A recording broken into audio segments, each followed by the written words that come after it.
Assalamualaikum warahmatullahi wabarakatuh. Salam sejahtera bagi kita semuanya. Kembali lagi dengan saya teman-teman semuanya, Wahid Muhammad Sodik selaku asisten praktikum statistik di Laboratorium Agribisnis Universitas Muhammadiyah Malang. Nah, semoga teman-teman praktikan dari statistik tetap sehat-sehat ya di masa pandemi seperti sekarang. Nah, kemarin kita sudah belajar tentang bagaimana menginputkan data di SPSS. Nah, sekarang kita akan belajar tentang bagaimana melakukan uji kenormalan data. Jadi asal teman-teman ketahui bahwa kenormalan data ini dilakukan paling awal. Jadi kalau data yang mau kita uji di awal itu sudah tidak normal, maka kita tidak bisa lanjut ke uji selanjutnya. Kasarnya seperti itu. Jadi kalau dianalogikan berarti kenormalan itu seperti gerbang utamanya Kak. Iya, kurang lebih seperti itu. Ya. Nah, nanti di sini kita akan belajar ke kenormalan data. Sebenarnya kenormalan data itu ada banyak ujinya, teman-teman. Nah, tapi di sini kita akan belajar tentang menggunakan distribusi frekuensi dan juga distribusi deskriptif.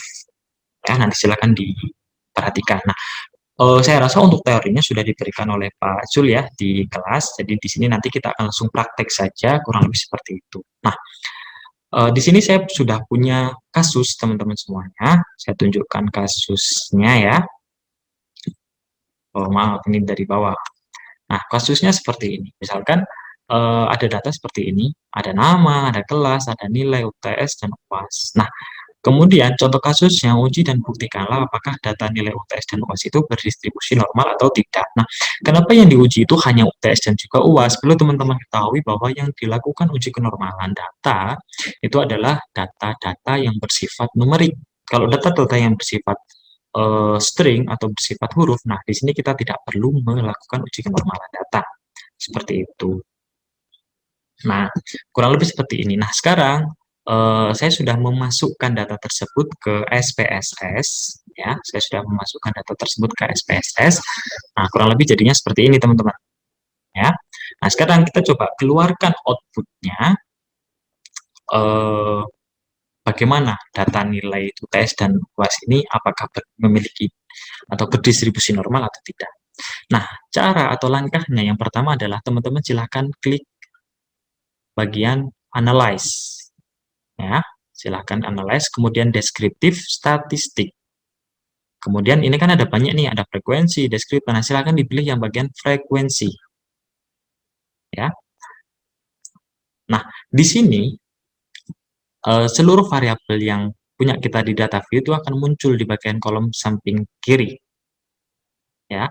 Nah, kemudian kita sesuaikan. Kita mau mengujinya apa tadi? Kan kita mau menguji yang nilai UTS dan UAS. Nah, sekarang nilai UTS dan UAS ini kita pindahkan ke kolom variabel. Nah, caranya silakan teman-teman klik yang nilai UTS, kemudian masukkan ke ini, ada tanda panah, ini silakan diklik. Kemudian yang nilai UAS, itu juga silakan diklik, kemudian silakan di panah ke sininya diklik juga. Nah, kalau sudah seperti ini, maka silakan teman-teman kemudian menuju ke statistik. Statistik yang di atas ini silakan diklik ya. Kemudian silakan teman-teman cari yang namanya distribution. Nah, ini silakan yang skewness dan kurtosis dicentang. Nah, kurang lebih seperti ini ya, dicentang seperti ini. Kalau sudah silakan diklik continue. Kalau sudah, nah teman-teman silakan diklik OK. Nah, nanti teman-teman akan langsung keluar di bagian output. Nah, ini saya tunjukkan outputnya ya. Nanti akan keluar langsung di bagian output. Kurang lebih seperti ini outputnya. Nah, di mana namanya?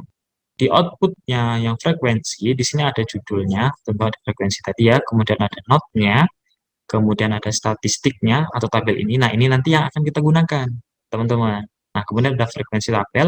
Berhubung kita mengujinya ada dua variabel, yaitu UTS dan UAS, maka di sini ada dua. Kalau kita mengujinya hanya satu variabel saja, maka di sini hanya satu. Begitupun seterusnya. Kalau tiga yang kita uji, berarti di sini ada tiga. Seperti itu ya. Nah, biasanya yang sering kita pakai itu adalah, bukan yang sering kita pakai, yang memang kita pakai itu adalah yang di statistik. Nah, yang di bagian frekuensi tabel ke bawah ini kita jarang pakai. Jadi kita apa namanya? Lompati saja atau lewati saja.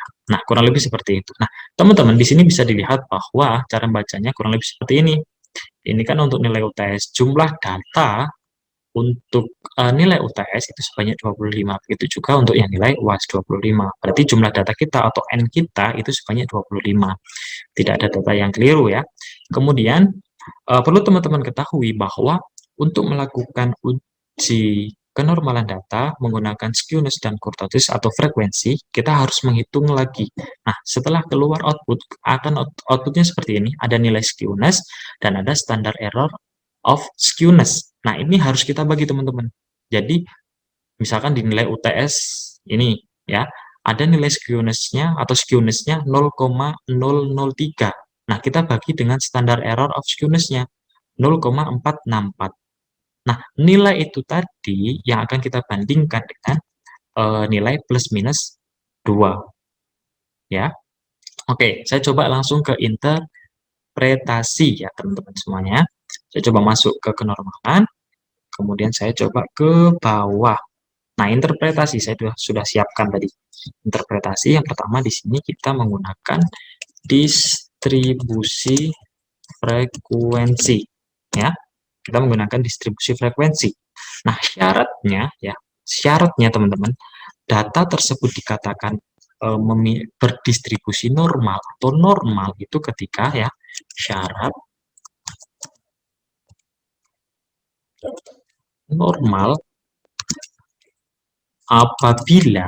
apabila nilai skewness dan kurtosis berada di antara plus minus 2 ya. Jadi nilainya itu harus berada di antara plus minus 2. Nah, 2 itu sudah ketentuan ya, jadi kita pakai saja. Nah, kemudian pertanyaan selanjutnya, bagaimana mencari nilai skewness dan nilai kurtosis? Ya, ini pertanyaannya. Bagaimana mencari nilai skewness dan nilai kurtosis? Nah, nilai skewness dan nilai kurtosis itu bisa dilihat dengan menjumlahkan skewness dibagi dengan standar error of skewness. Ya, di sini. Di masing-masing variabel atau data yang kita yang kita uji.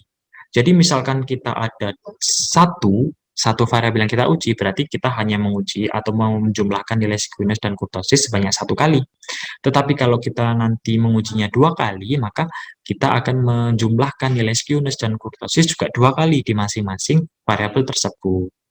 Seperti itu. Nah, sekarang coba seperti ini ya. Saya buatkan syaratnya dulu supaya lebih rapi, teman-teman. Oke. Yang nilai kurtosis juga sama. Nilai kurtosis itu diperoleh dari kurtosis dibagi dengan standar error of kurtosis. Seperti ini, ya. Kurang lebih seperti ini. Aduh, di sini aja ya. Nah, sekarang kita lihat dulu. Misalkan kan tadi kita ada 2 ya, kenormalan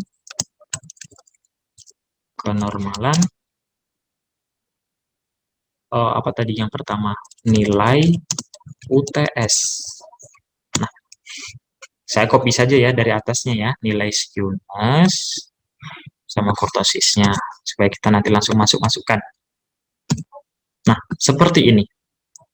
Nah, kita lihat dulu nilai UTS-nya itu berapa nilainya. Nah, saya coba share screen yang output tadi, teman-teman. Nah, ini nilai UTS, nilai skewness-nya berarti 0,003. Ya, standar error of skewness-nya 0,464. Nah, coba kita masukkan.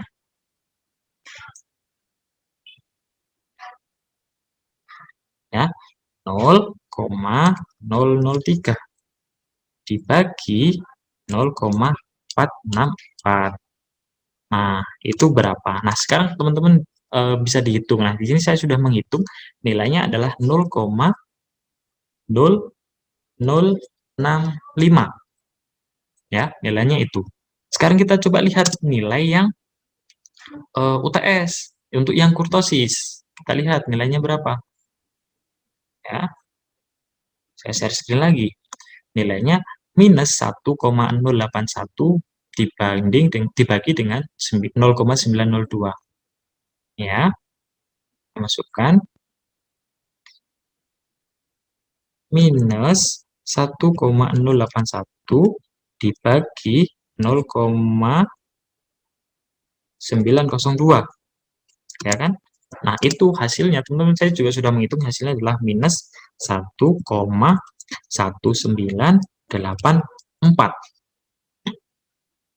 Nah, seperti itu. Nah, sekarang teman-teman, kita bandingkan nilai ini dan juga nilai ini dengan nilai plus minus 2. Nah, kita bandingkan dengan nilai plus minus 2 ya. Sekarang kita coba lihat nilainya di sini apakah ada yang melebihi 2. Nah, ternyata kan tidak. Berarti kalau begitu bisa disimpulkan gini. Karena nilai kurtosis nilai skewness dulu ya. Skewness dan kurtosis ya tidak lebih dari 2, maka sama artinya dengan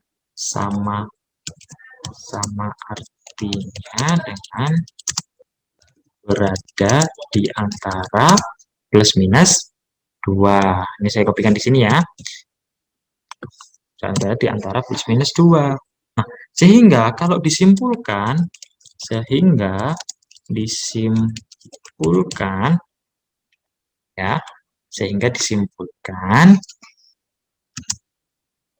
data apa tadi? Data nilai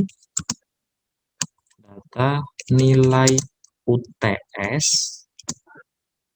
berdistribusi normal. Seperti itu, teman. Jadi datanya sudah normal ya. Maka setelah datanya normal baru kita bisa melanjutkan ke uji selanjutnya. Kalau misalkan di sini data UTS ini tidak normal, maka tidak bisa kita lanjutkan. Kalau misalkan kita memaksakan untuk lanjut, maka kemungkinan hasil dari analisis utamanya kalian itu juga tidak akan merepresentasikan apa yang terjadi di lapangnya atau tidak bisa menggambarkan kenyataan yang terjadi. Kurang lebih seperti itu. Nah, sekarang kita coba yang satunya, kenormalan yang nilai UAS ya. Nah, sekarang kita coba yang nilai UAS-nya. Oke, sekarang kita lanjutkan yang ke kenormalan nilai UAS-nya. Nah, di sini tadi saya sudah sudah hitung, teman-teman. Nilainya ini, nilai skewness-nya untuk yang nilai UAS-nya minus 0,499, bagi ini nilainya ini ya. Kemudian nilai kurtosisnya nilainya diperoleh minus 0,0987. Nah, karena nilai skewness dan kurtosisnya tidak lebih dari 2, maka sama artinya dengan berada di antara plus minus 2. Ya kan? Nah, sehingga disimpulkan data nilai UAS tersebut berdistribusi normal. Nah, dengan demikian berarti kedua data kita ya, nilai UTS dan UAS itu memiliki atau berdistribusi normal sehingga kita bisa melanjutkan ke analisis selanjutnya. Nah, itu untuk yang menggunakan distribusi frekuensi, teman-teman. Jadi ada dua cara itu ya. Nah, sekarang kita coba yang satunya, yaitu yang satunya adalah distribusi deskriptif. Nah, bedanya distribusi deskriptif dan juga distribusi frekuensi, kalau distribusi frekuensi nanti akan keluarnya di output. Tetapi nanti kalau misalkan di distribusi deskriptif, nanti keluarnya adalah di bagian input dan kita menggunakan nilai z-score. Nah, nilai z-score-nya nanti akan kita bandingkan dengan nilai plus minus 1,96. Nah, dari mana 1,96-nya, Kak? Nah, itu sudah ketentuan seperti di modulnya kalian. Nah, silakan dilihat di situ ketetapannya adalah 1,96. Nah, di sini saya contohkan bagaimana cara mengeluarkan output yang distribusi deskriptif. Caranya hampir mirip dengan yang tadi. Yang pertama kita klik analyze, ya. Kemudian kita pilih deskriptif. Kemudian kita pilih yang deskriptif, ya. Nah, seperti ini. Yang keluar hanya dua. Kenapa? Ya karena memang data untuk kenormalan adalah data bertipe numerik dan yang kedua ini yang dinama dan juga kelas. Di sini kan kita datanya bertipenya string kan, kurang lebih seperti itu. Nah, kita pindahkan keduanya ke samping. Ya, kita pindahkan ke sini. Nah, kalau sudah, teman-teman silakan diklik save standardized value as variable. Nah, itu silakan dicentang. Ya, kalau sudah, silakan diklik OK. Nanti di bagian output itu hanya akan keluar seperti ini. Maaf, saya tunjukkan. Di bagian output nanti akan keluar hanya seperti ini saja, deskriptif. Tabel deskriptifnya. Jumlahnya datanya berapa untuk nilai UAS, TS-nya, kemudian nilai paling minimumnya berapa, nilai paling maksimumnya berapa, dan rata-ratanya berapa. Hanya seperti itu saja. Nah, di sini, kalau untuk melihat nilai z-score dari distribusi deskriptif, kita melihatnya dari input data, teman-teman. Ya, kita lihatnya dari input data. Nah, di sini diperoleh nilai Z, nilai UTS, ya, Z nilai UTS, dan juga Z nilai UAS, ya, Z nilai UAS. Ya. Nah, sekarang kita lihat kalau tadi kalau di frekuensi kita ngitungnya secara keseluruhan, ya. Kalau di deskriptif kita mengujinya per satu satuan data. Jadi kita bisa lihat, oh ternyata datanya siapa nih yang nggak normal. Nah, nanti kita bisa cut untuk diganti dengan data yang baru. Kurang lebih seperti itu. Ya. Nah, sekarang kita lihat di sini. Ada nggak nilai dari Z skornya nilai UTS yang lebih dari 1,96? Sekarang kita lihat. Ya. Tidak ada, tidak ada, tidak ada, tidak ada, tidak ada. Oke, berarti di sini datanya normal. Berarti seluruh data yang berjumlah 25 untuk nilai UTS itu berdistribusi normal. Seperti itu ya. Sekarang kita lihat yang nilai Z skornya untuk UAS. Kita lihat adakah yang nilainya lebih dari 1,96? Tidak, tidak, tidak, tidak, tidak. Nah, ini lebih dari 1,96. Maka kita kasih tanda seperti ini ya. Kemudian coba kita ke bawah. Ada nggak yang lebih dari 1,96 lagi? Oke, ternyata hanya satu saja. Berarti disimpulkan bahwa data ketujuh untuk nama mahasiswa G itu dia tidak berdistribusi normal. Jadi di sini kita harus mengeliminasi data ini dan kita bisa mengganti dengan data baru. Kurang lebih seperti itu, ya. Oke, mungkin itu saja yang bisa saya sampaikan di praktikum kali ini. Kita membahas tentang kenormalan data. Semoga teman-teman semuanya paham. Kemudian nanti untuk datanya akan saya sampaikan atau saya kasih di link deskripsinya. Nanti silakan di-download, kemudian nanti silakan dipraktekkan teman-teman semuanya ya. Oke, mungkin itu saja untuk materi kali ini. Kita ketemu di tutorial yang selanjutnya dengan materi yang dengan materi yang lain ya tentunya. Semoga teman-teman tetap sehat, tetap jaga kesehatan, pandemi belum berakhir. Oke, mungkin itu saja. Untuk penutupnya, saya mohon maaf apabila tadi dalam penyampaiannya ada penggunaan kata yang kurang tepat atau membingungkan teman-teman ya. Nanti kalau ada yang bingung atau apa, nanti silakan di komen saja di bawah. Kurang lebih seperti itu. Nah, itu saja. Semoga ilmunya bermanfaat. Akhir kata, wassalamualaikum warahmatullahi wabarakatuh.